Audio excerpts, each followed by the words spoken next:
Angel here, babyearpiercing.com, just talking about another style of traditional cultural jewelry for demonstrative purposes. I'm using some pieces that I've made that are a few sizes thicker in gauge.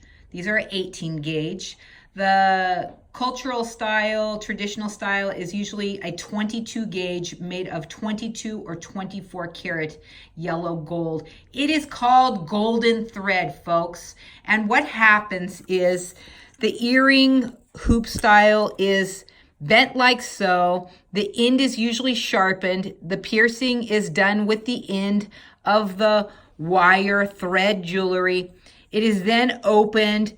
This is pushed through there and closed permanently with pliers.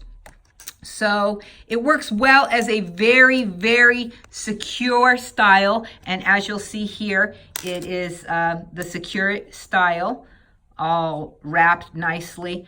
But you have to realize that these are kids wearing this, and jewelry does get caught and accidents do happen.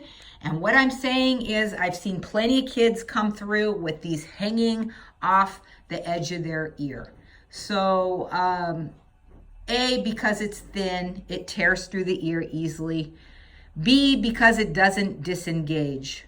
So this style should be avoided at all costs, even though I know thousands and thousands of people have it and it's ages old. There are some more modern styles. We have the hinged hoop, and these actually are still a bite off of the cultural traditional styles and old country being made new again. And this style is it just bends. They call it seamless ring, even though there's a little seam in there.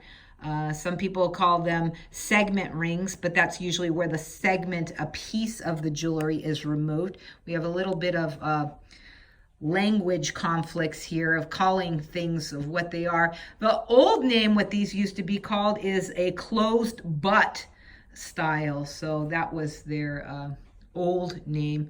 But anyways, just wanting to educate you on some different styles of jewelry and what to avoid, and if this is presented to you, what can happen. So just so you're on alert. Angel here, babyearpiercing.com.